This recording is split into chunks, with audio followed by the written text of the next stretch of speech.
L'énergie, pour moi, représente beaucoup de choses. Tout d'abord, un truc d'enfance. C'est la peur du noir que l'on reproduit quand on a un bébé. On allume une petite lampe et il n'a plus peur, mais on projette cette peur du noir. Je pense qu'avoir de la lumière est fantastique pour pouvoir affronter la réalité.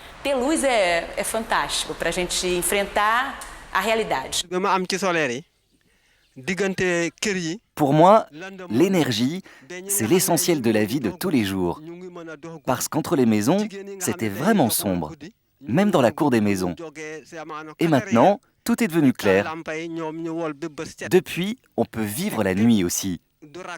On peut tout faire, et même les femmes se lèvent maintenant à 4 heures du matin pour aller puiser de l'eau ou pour préparer le petit déjeuner et prendre de l'avance sur les travaux de la journée. jëndatuñu pétrole jëndatuñu sondeel loolu it ñu ngi ci.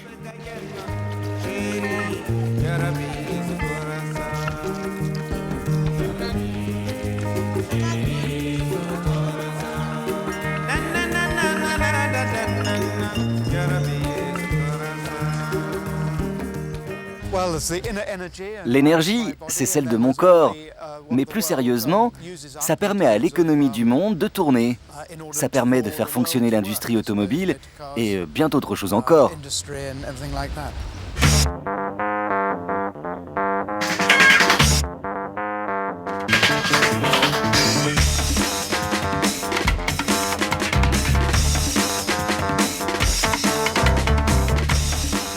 Je pourrais vous dire une petite anecdote qui m'est arrivée dernièrement quand on a électrifié un bidonville.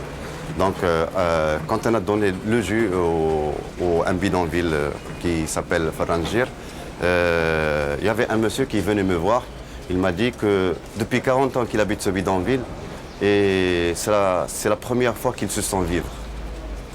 Donc, ça veut dire beaucoup de choses. Donc, il ne vivait pas avant d'avoir de l'énergie. Une fois qu'il a de l'énergie, donc il se sent un citoyen à part entière.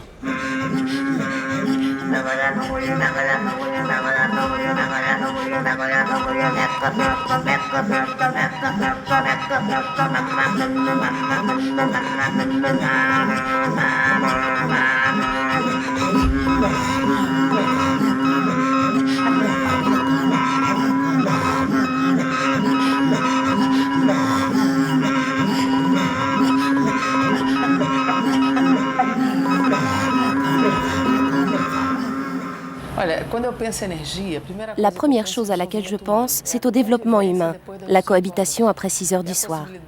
C'est la possibilité de vivre dans la convivialité avec son voisin, d'avoir un réfrigérateur pour conserver la nourriture, avoir un dispensaire qui puisse s'occuper de vous parce qu'il y a de la lumière, de quoi conserver les médicaments, les vaccins, les sérums contre les morsures de serpents. C'est la possibilité de se parler après le coucher du soleil. C'est pourquoi je pense que l'énergie est essentielle au développement humain, pour les relations entre les gens, leur cohabitation. Je trouve dramatique qu'au Brésil, encore aujourd'hui, il y ait dans les régions rurales, par exemple, 60 000 personnes vivant sans électricité, rien que dans l'état de Rio. Il y a quelque temps, j'avais une boucherie. J'ai dû la suspendre parce que je ne pouvais plus garder la viande. Et les gens, vous savez, ne veulent pas acheter de viande congelée. Ça, c'est un problème dont je suis confrontée. Ouais. Et ça permettrait aussi à nos enfants de pouvoir suivre le soir, sans coupure, suivre leurs cours.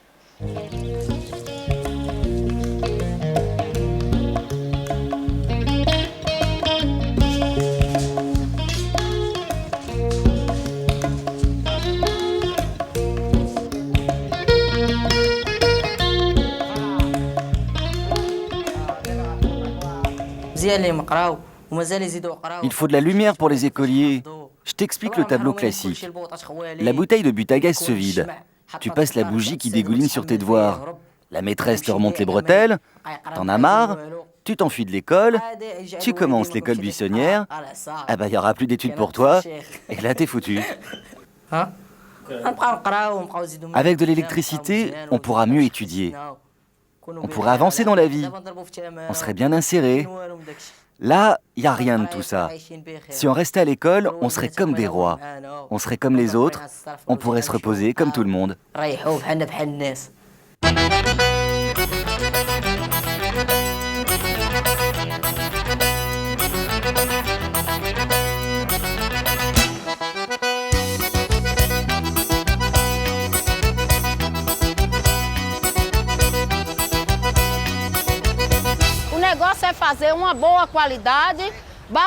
Le truc, c'est de faire une bonne qualité. Baisser le prix pour le consommateur qui touche un petit salaire. Baisser les prix et offrir du travail aux gens parce que tout le monde paye l'électricité, sauf ceux qui sont au chômage. Mais celui qui gagne peu paye la facture parce que sinon, on lui coupe l'électricité. Avec le premier avertissement, le deuxième et au troisième, l'électricité est coupée. Dès le deuxième, si on ne paie pas la facture, il coupe l'électricité. Cela veut dire qu'il faut baisser la facture, faire un service de qualité parce que ce pays est très grand et on gagne beaucoup d'argent si on sait travailler et s'accrocher. Ceux qui ont un revenu plus faible doivent payer moins. Ceux qui gagnent un peu plus doivent payer un peu plus, mais il ne faut pas dépasser les bornes parce que sinon eux aussi vont tomber. Ils vont être fauchés comme moi. La facture augmente, chaque fois augmente. On ne comprend pas, on ne sait pas comment. Il faut calculer les factures. On ne sait pas quand est-ce que les gens viennent relever. On ne sait rien. À chaque fois, on nous amène des factures qui sont plus élevées de chaque jour. Je pense qu'il y a des pays où on ne paie pas l'énergie. Surtout l'eau, l'électricité. Il y a des pays là où on ne paie pas, ou bien on paie moins. Les taxes sont chères. Vraiment, on sait qu'il y a des problèmes.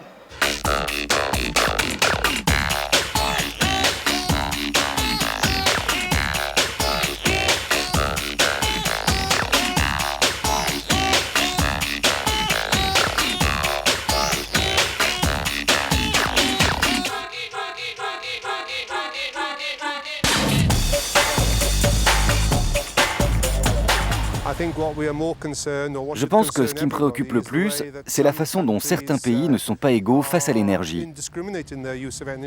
Par exemple, aux États-Unis, ils consomment d'énormes quantités d'énergie, ce qui contribue au réchauffement de la planète. Les problèmes récents des phénomènes météorologiques sont directement liés à cela. Je crois que chaque gouvernement devrait prendre des mesures pour réduire sa consommation d'énergie. Tout le monde devrait avoir accès à l'énergie et les pays les plus consommateurs devraient être pénalisés pour consommer autant d'énergie. L'image qui vient aujourd'hui, en tout cas en tant qu'Africain, quand on parle de l'énergie, l'image que j'ai, c'est l'utilisation de l'énergie traditionnelle et qui aujourd'hui est en train de nous pousser à la désertification. L'énergie traditionnelle, c'est le bois, et qui dit bois, dit la forêt. Et aujourd'hui, nous utilisons près de entre 60 et 70% de cette énergie traditionnelle pour faire la cuisson.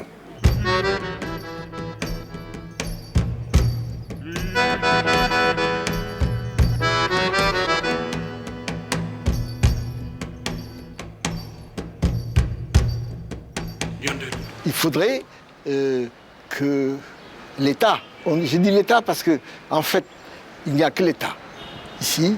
Il faudrait que l'État s'arrange pour que le maximum de gens touchent l'énergie, c'est-à-dire aient accès à l'énergie.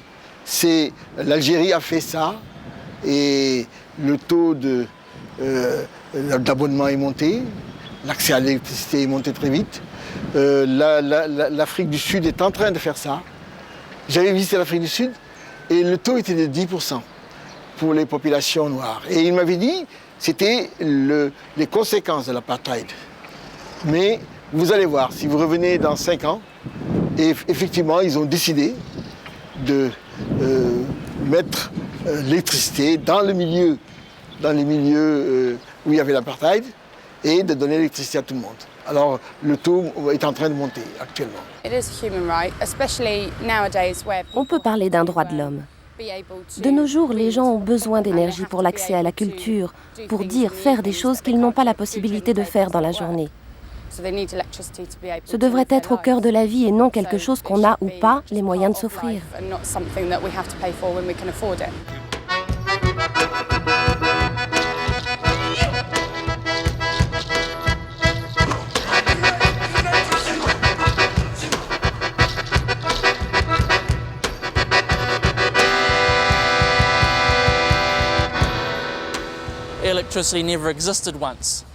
L'électricité n'existe pas en soi, c'est un produit fabriqué. Il ne peut donc y avoir le droit à l'énergie pour cette raison. Elle est produite par des opérateurs privés ou le gouvernement. Mais je dois payer un service à chaque fois pour l'utiliser. Par conséquent, ce n'est pas un droit, mais une nécessité. C'est plus efficace aujourd'hui. Nous avions un service d'État, mais désormais avec le privé, ça fonctionne beaucoup mieux. Je constate que la gestion par l'État ne marche pas très bien. En revanche, ce qui est géré par le privé est efficace. Ici, il n'y a pas de droit à l'énergie. Voyez-vous, dans notre société, et cette société aujourd'hui est mondiale, si vous n'avez pas d'argent, vous n'existez pas. Si les sociétés ne font pas de bénéfices, elles ne fournissent plus. Alors nous avons dans ce pays des gens pauvres qui n'ont pas d'argent, ils ne peuvent pas payer leurs factures d'électricité, alors on les coupe.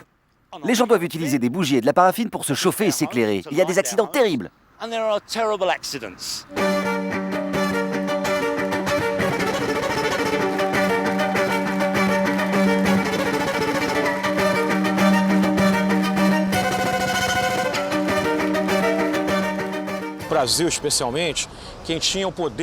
Au Brésil, c'est l'État qui avait le pouvoir, avec les entreprises nationales et des groupes industriels, très privilégiés, comme par exemple Petrobras, Telebras, Electrobras.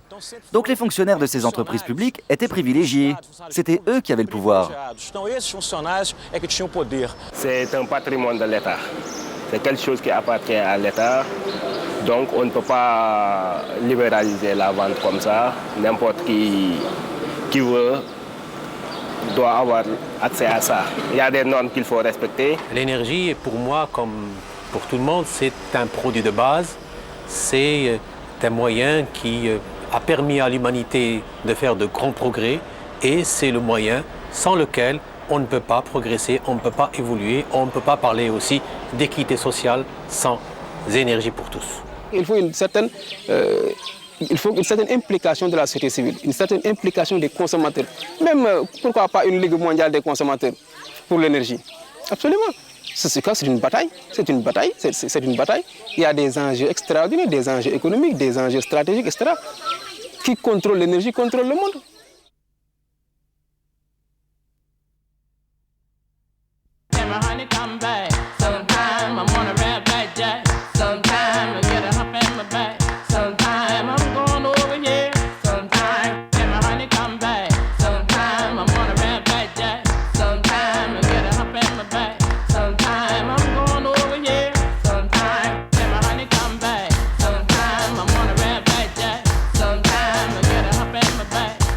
Une marchandise comme une autre parce que effectivement c'est une marchandise assez stratégique. Quand on a de l'énergie, on a le pouvoir. Quand on a de l'énergie, on peut faire du développement. Donc c'est pas n'importe quelle marchandise.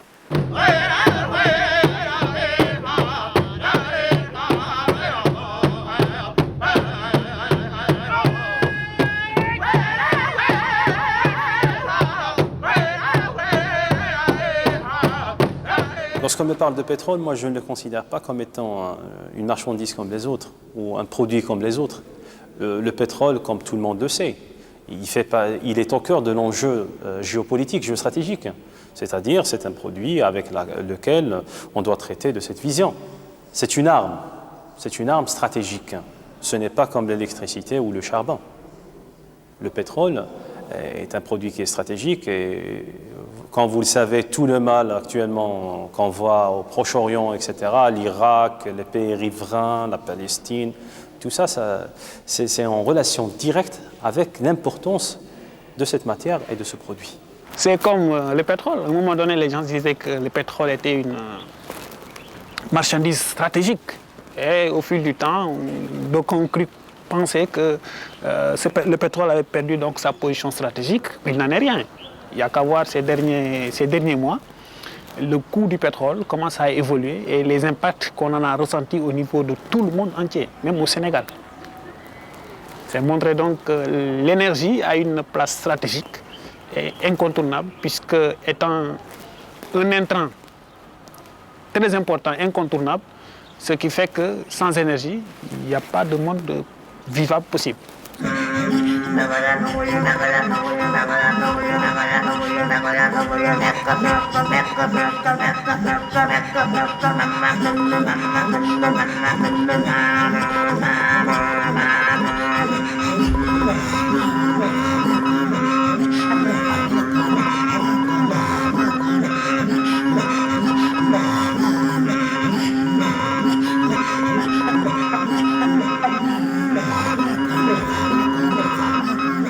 C'est une marchandise comme une autre. Vous savez, au départ, c'est l'énergie fossile, c'est les hydrocarbures, c'est le bois, c'est le gaz, c'est l'eau. Et puis après, c'est des transformations mécaniques par des machines pour en faire de l'énergie électrique qui est amenée où on veut. Donc aujourd'hui, on ne peut pas penser qu'on ne peut pas le comparer à du pain parce qu'il faut aller chercher le blé, l'amener pour le produire sous forme de farine et puis ensuite l'amener chez le boulanger pour qu'il nous le serve sous forme de pain ou sous forme de gâteau. Donc à la limite, c'est pareil, le produit est le même. Il est clair que l'énergie n'est pas une marchandise. Pour moi, l'énergie est un service public. C'est un droit. Est-ce que quelqu'un peut vivre sans la lumière à la maison? Est-ce que quelqu'un peut vivre sans électroménager? Est-ce que quelqu'un peut vivre sans la possibilité de mettre un vaccin aux frais? Non. Est-ce que quelqu'un peut vivre en ayant 20 étages à monter sans ascenseur? Donc aujourd'hui, la société a des besoins qui sont des droits.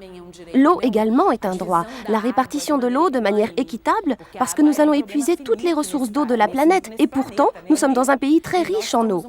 Je pèse mes mots. Je pense que l'énergie électrique et l'énergie nucléaire peuvent produire des bénéfices. Et une partie de ces bénéfices doit revenir à la population. E uma parte desse lucro tem que ser aproveitado para a população.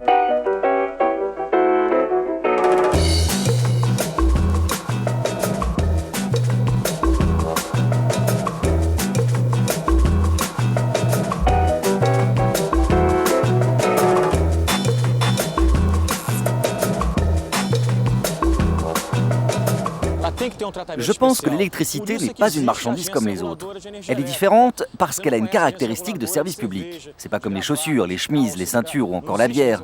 Au contraire, c'est un service public. Donc elle a cette caractéristique. Cela ne veut pas dire qu'il faut la traiter comme propriété de l'État.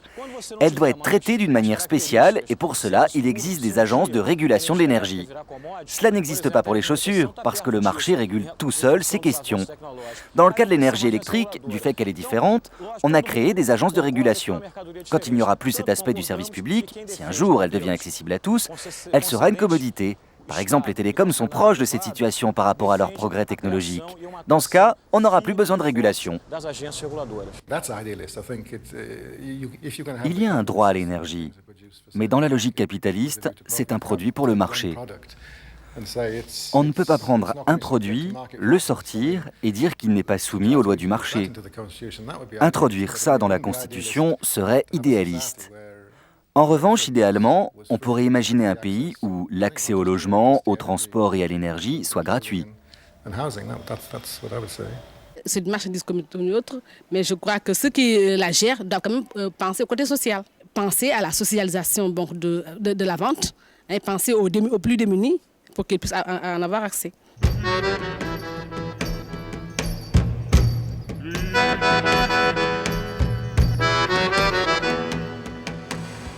We don't have a statutory right to a minimum amount of energy in this country. Dans notre pays, aucune loi n'a prévu de droit à l'énergie. Mais notre syndicat estime, lui, que ce droit devrait exister.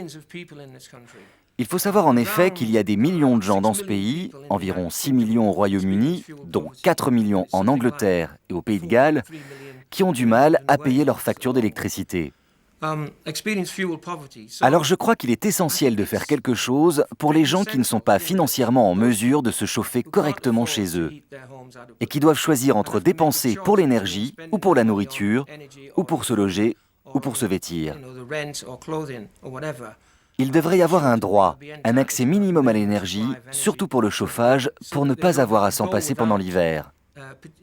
Alors oui, je suis pour le principe d'un accès minimum à l'énergie pour les consommateurs. Ce qui est important, c'est la décision politique. C'est nous devons, l'énergie n'est pas un produit comme un autre.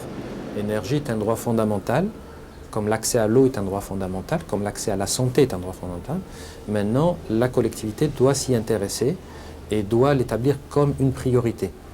Après, la réalisation du service, qu'il soit fait par le service public ou privé, c'est importe peu.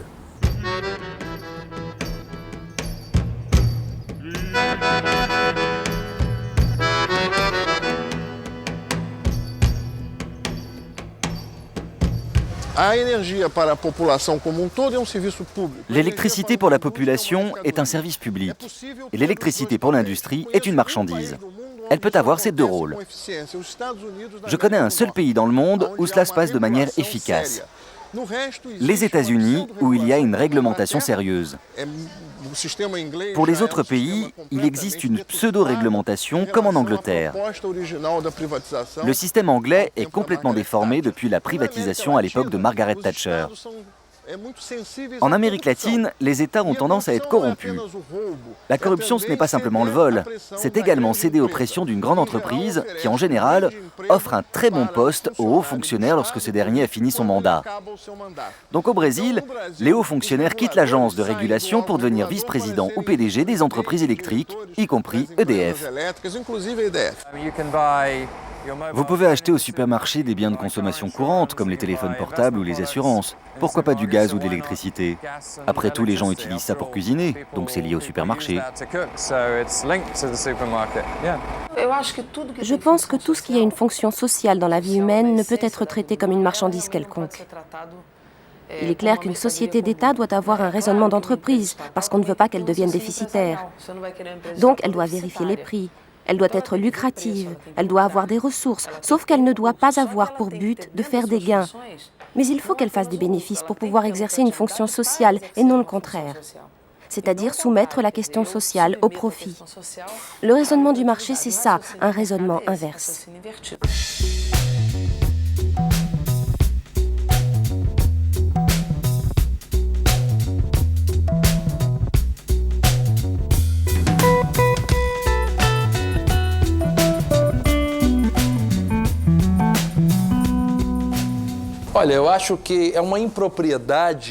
Je pense que c'est une erreur et une affirmation erronée de considérer l'énergie comme une marchandise dans un pays en développement. C'est facile pour un pays développé dont les besoins seraient tous pris en compte de considérer l'électricité comme une marchandise. Un pays comme le Brésil qui se développe et s'introduit dans une économie globalisée, qui a une quantité de déséquilibre, une distorsion jusqu'à sa dimension même, et qui traite l'électricité comme une commodité, commet une très grave erreur.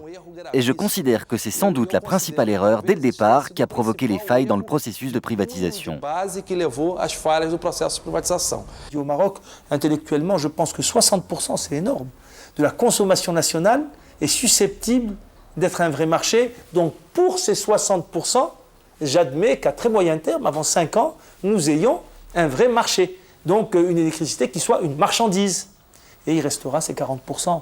Tous ces paysans pauvres qui vivent dans nos déserts, dans nos montagnes, ça ne me pose aucun problème que nous les subventionnons d'une manière ou d'une autre et que nous accordions de grandes facilités de paiement afin qu'ils puissent avoir accès à cette électricité. Et pour cela, aujourd'hui, l'électricité, ce n'est pas encore une marchandise comme une autre, et l'État, représentant des intérêts collectifs, doit encore animer ce concept de service public et le faire vivre le temps qu'il faut, ou peut-être éternellement si les raisons de le faire vivre continuent.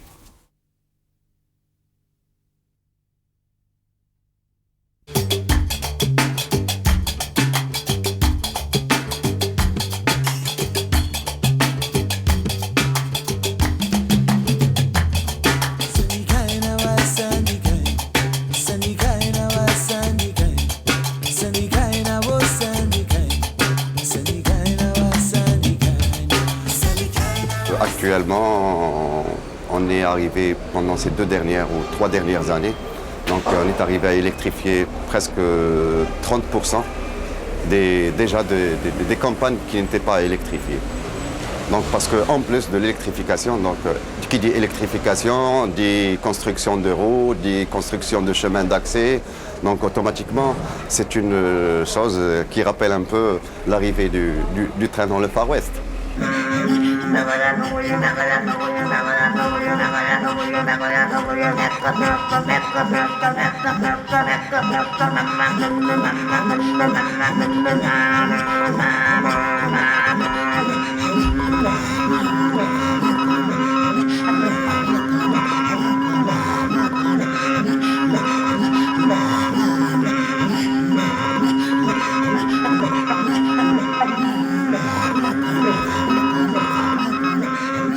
Peut-être il faut élargir la disponibilité dans les villages parce que dans la ville, il n'y a pas de problème, quoi.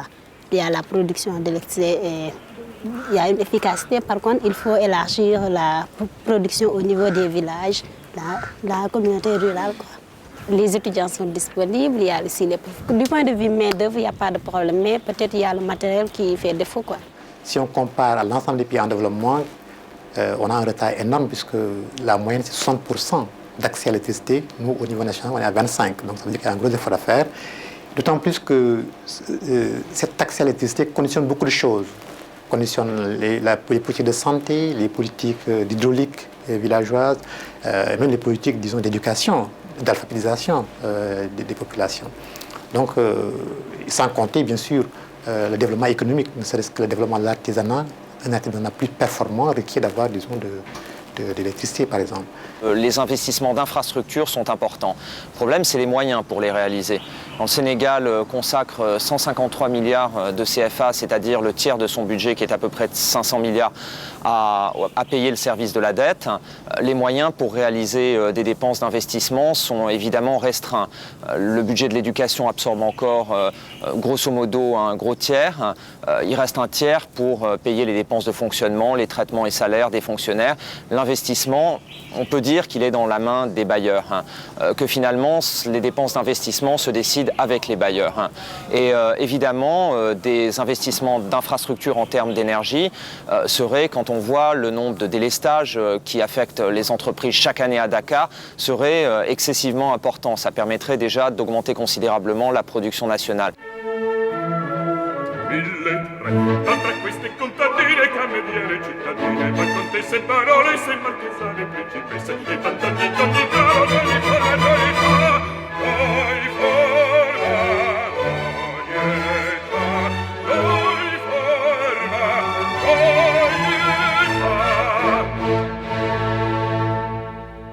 Dans l'industrie et la production économique de façon générale, il faut, à mon avis, on peut se permettre relativement une essence relativement chère, mais on doit absolument arriver à des prix pour les combustibles industriels, c'est-à-dire le fioul et le gazoil, des prix les plus bas possibles. Donc arriver à détaxer ces prix et se rapprocher des prix de revient, littéralement. Ce qui permettrait un essor non seulement des transports, mais surtout de l'agriculture et de l'industrie aussi. Il est certain que le coût de l'énergie électrique au Sénégal ne peut pas être le même par rapport à chaque coin de ce pays. Il est normal donc que nous puissions trouver des formules de péréquation qui font que ceux qui en consomment le plus peuvent peut-être payer une partie de la facture de ceux qui en consomment le moins, parce que c'est une façon aussi d'améliorer leur pouvoir d'achat et leur donner la possibilité donc d'être des consommateurs potentiels et d'avoir donc des outils de développement. Jusque-là, on ne privilégie que l'électrification pour répondre à des besoins de confort. C'est par exemple l'éclairage, principalement en milieu rural. Ce qu'il faut peut-être, c'est de renverser la tendance. Faire de l'électrification pour le développement d'activités génératrices de revenus. Et les gens, quand ils auront des surplus de revenus, ils auront la capacité de se payer n'importe quel type d'énergie, quel qu'en soit son coût. Donc l'approche peut-être, c'est de cibler les activités en milieu rural qui ne sont pas développées faute d'énergie.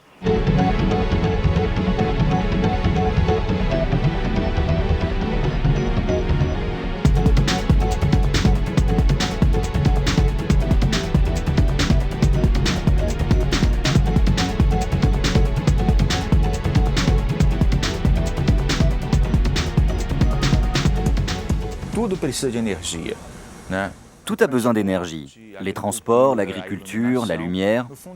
Au fond, c'est l'énergie qui fait avancer les populations et l'économie.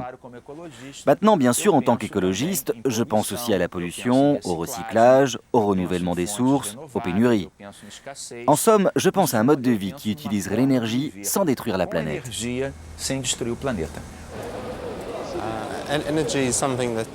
L'énergie aujourd'hui, c'est quelque chose d'évident. Ça va de soi pour tout le monde. Vous appuyez sur l'interrupteur et la lumière arrive. Mais au-delà, on a vraiment le souci que la production soit sûre. Et l'on est effrayé par Tchernobyl, par les centrales nucléaires. Et l'on souhaiterait pour l'avenir que l'énergie soit plus sûre, plus propre et surtout meilleure pour l'environnement.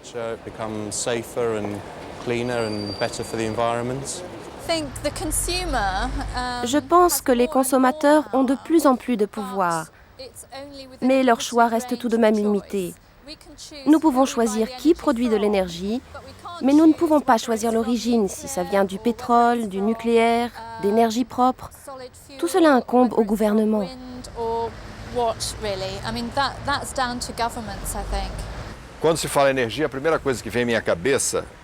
Quand on parle de l'énergie, le premier mot qui me vient à l'esprit, c'est le mot gaspillage et la sensation qu'il y a un grand gaspillage d'énergie, surtout au Brésil. L'énergie se fait au détriment de la nature. L'énergie solaire, l'énergie plus localisée des petites sources hydroélectriques, des petites unités, on ne les exploite pas comme on devrait. Au Brésil, on a l'habitude de ces grandes entreprises, des grandes compagnies hydroélectriques qui ont détruit d'innombrables sanctuaires écologiques.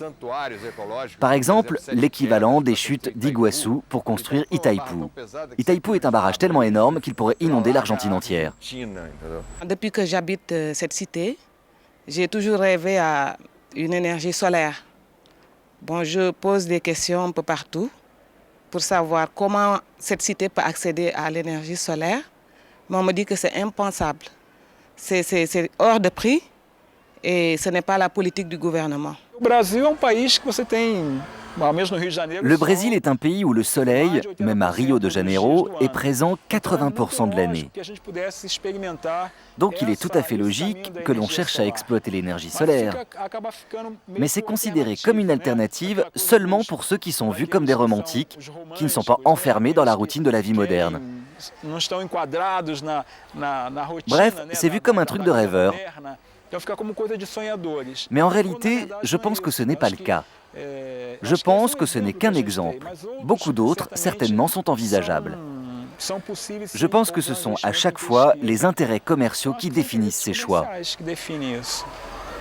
Je pense que dans un pays comme le Brésil, qui est un continent en fait, il y a la place pour des solutions plus décentralisées que le réseau. Je veux dire par là des solutions du type solaire, des solutions locales, qui doivent permettre d'alimenter un petit village, une ferme, etc., sans avoir à investir de manière très lourde dans un réseau qui est énormément coûteux en capital, en investissement, et qui ne pourra être justifié par les consommations faibles d'endroits isolés du pays.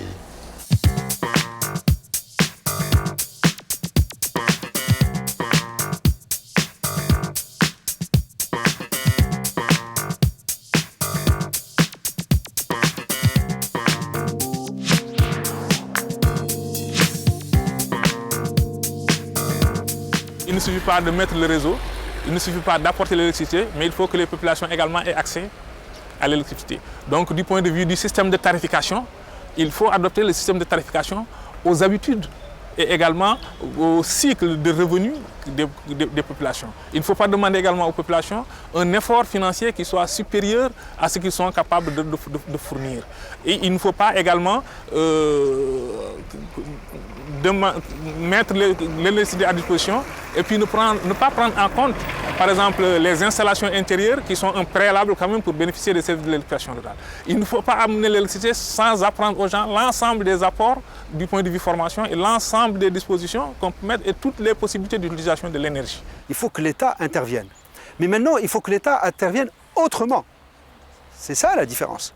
S'il arrive à déconcentrer, à décentraliser, s'il arrive à faire participer la population, s'il arrive les moyens, pas uniquement administratifs, mais les moyens d'investissement à être délocalisés, avec une approche territoriale, moi je pense qu'au contraire, l'État aura une autre façon, une autre approche d'intervenir et probablement c'est la meilleure. Il y a un spectre qui menace et qui en tout cas pour ma part m'effraie, c'est celui du clivage entre nord et sud, à savoir croissance au nord et développement durable au sud. Au sud, où de toute façon on n'aura pas besoin de consommer l'ensemble des quotas, on vendra ce qu'il reste comme stock d'énergie à des firmes du Nord qui de toute façon continueront à utiliser autant d'énergie parce que leurs investissements seront toujours plus performants, que les gains de productivité auxquels on assiste actuellement leur permettront de dégager des profits plus importants. Et donc on aura perdu sur les deux tableaux, sur celui du développement parce que le Sud ne pourra pas se développer davantage et sur celui de l'environnement, puisque finalement le Nord, parce qu'il sera capable d'internaliser les coûts, à mon avis, polluera autant, si ce n'est davantage qu'aujourd'hui.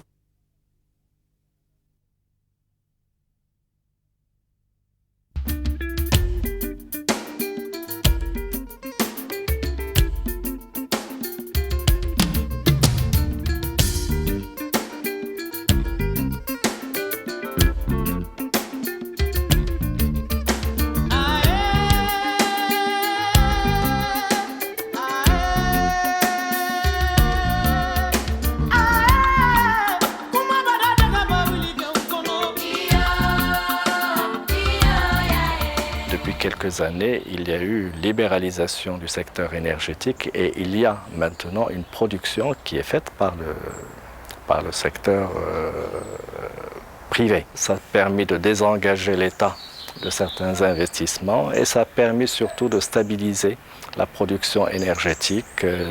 On a dépassé, grâce à cette production privée d'électricité, on a dépassé les problèmes de délestage que nous avions connus auparavant. Nous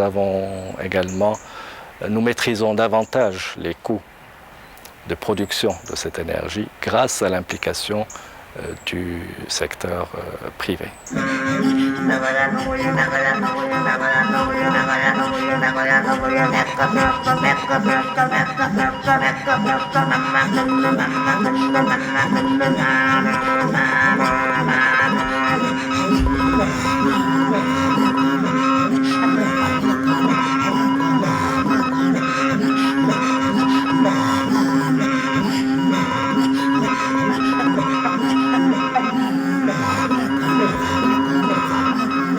Mettre des milliards dans l'énergie, c'est bien, parce que nous en avons besoin, mais faudrait-il d'abord assurer les services de base aux populations, notamment la santé publique et la formation.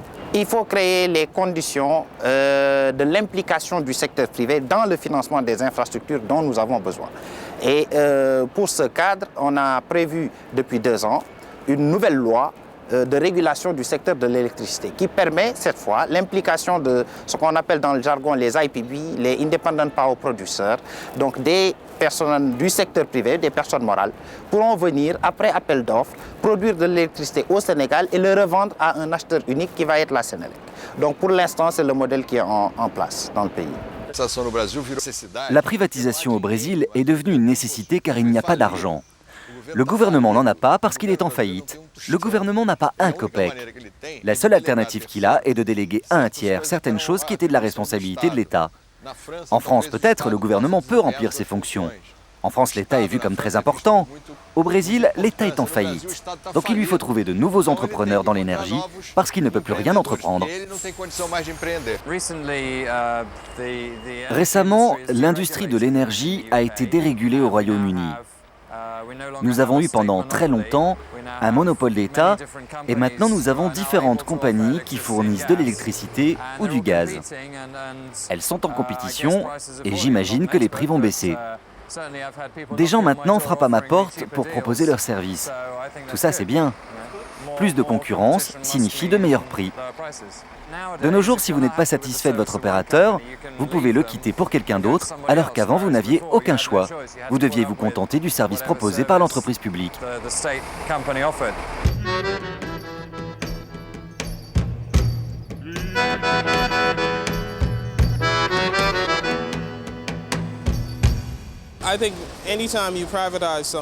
À chaque fois qu'on privatise, cela devient plus dangereux, moins sûr.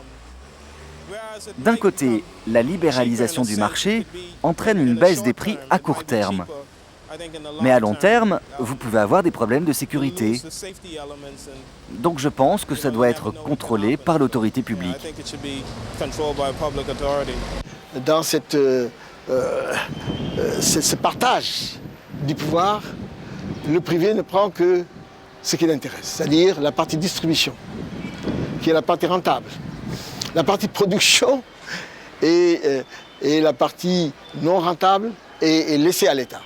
Ce qui fait que, en fait, un ancien vice-président de la BAD disait on socialise les pertes et on privatise les bénéfices. C'est pratiquement ça que, actuellement, la tendance qui se fait maintenant.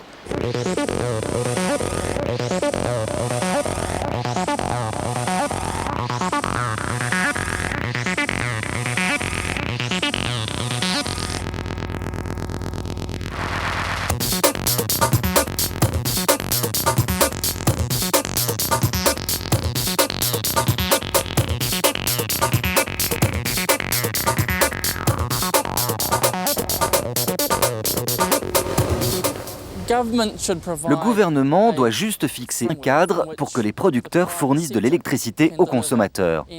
Mais le gouvernement n'a pas à délivrer de l'énergie. Ce n'est pas sa mission. Le secteur privé peut très bien le faire efficacement et au meilleur prix pour le consommateur.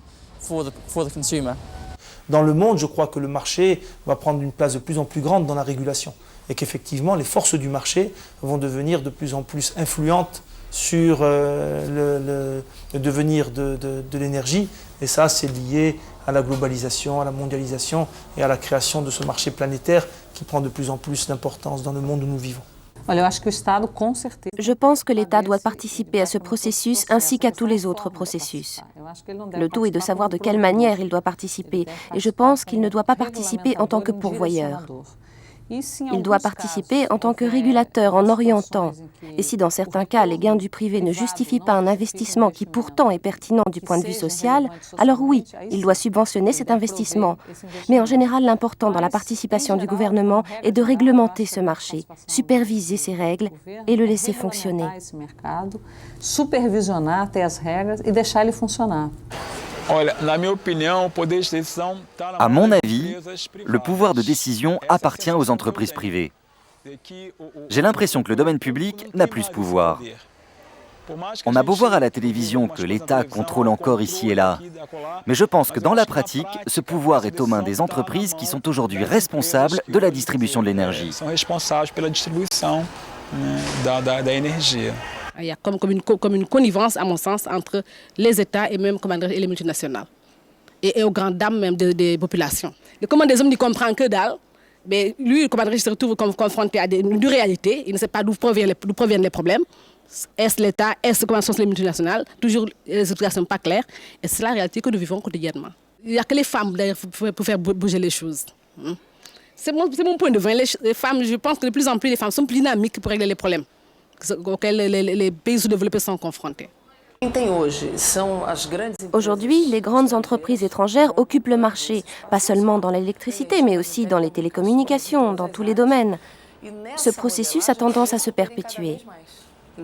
Je pense que le Brésil perd de plus en plus sa capacité de contrôle et la société va être également à l'écart de ce contrôle.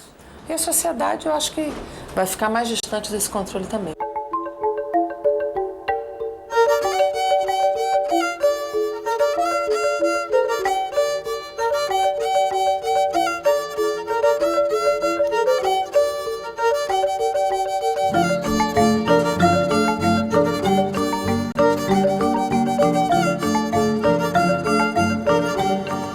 Il y a la mondialisation. Et la mondialisation fait que de plus en plus, on dépend de pays plus forts, de grandes sociétés, de multinationales et autres. Et je crois que le problème de la mondialisation, c'est que nous avons de plus en plus des effets néfastes. car ça se traduit par la cherté des produits de base, ça se traduit par un certain nombre de désengagements. Exemple, dans nos pays comme au Maroc, on délaisse de plus en plus les richesses naturelles que nous avons comme le charbon. On vient de fermer la mine de Jarada parce que, pour manque de compétitivité. Nous devons lutter pour qu'il y ait une mondialisation à visage humain. Et cette lutte n'est pas celle du Maroc seul. C'est une lutte qui doit se faire ensemble avec tous les pays concernés par la recherche d'une mondialisation qui fasse que l'économie soit au service de l'homme et non pas l'homme au service de la production sauvage au profit d'un groupe de plus en plus restreint. On ne peut pas, à mon avis, décréter des choses de la Banque mondiale et du Fonds monétaire international. Donc il faut ramener à des dimensions un peu plus concertées, dans des strates les plus bas de la pyramide sociale, et que les échanges permettent de voir comment les décisions doivent être prises, pour peu qu'elles sont prises dans le sens des intérêts, disons, des populations qui en ont le plus besoin. Nous avons vu, il y a un peu plus d'un an, une réunion de l'OMC bloquée, avec tous les puissants derrière, une réunion bloquée par la volonté des populations qui ont pu se dresser et dire que ça suffit, que le monde ce n'est pas que du commerce, que le monde ce n'est pas que des intérêts, des intérêts individuels ou de groupe. Et on a vu que jusqu'à présent, ça paye. Nous avons des élites techniques tout à fait modernes et très dynamiques. Mais il faut aussi une citoyenneté qui fasse que le citoyen soit présent dans la discussion des prix de l'électricité, dans la discussion des concessions qui sont faites aux distributeurs. Actuellement, les concessions principales dans ces grandes villes comme Casablanca sont attribuées ou ont été attribuées par des municipalités véreuses. Je ne sais pas si c'est vraiment en train de changer maintenant. Et évidemment, à des conditions qui étaient celles imposées par le concessionnaire. Et donc là, il faut un contrôle citoyen, évidemment. Dans un pays comme le nôtre, moi, je prends que les populations prendront très bientôt leurs responsabilités. Parce que nous nous sommes toujours débrouillés dans ce pays. Les gens commencent à en avoir par-dessus la tête et que dans sous peu, les gens iraient rechercher des solutions par eux-mêmes. L'énergie en général est un bien qui n'est pas comme un autre. Donc, c'est un bien qui implique, où la population doit être consultée. Elle ne peut pas être consultée de façon directement, elle doit être consultée de façon indirectement. Ce n'est pas quelque chose qui doit être décidé par un technocrate dans un bureau, un fonctionnaire dans un bureau. Ça doit faire l'objet de débats publics. L'accès à l'électrification pour l'ensemble de la population, c'est plus qu'une décision technique, c'est une décision politique. Donc elle doit être débattue par l'ensemble de la société.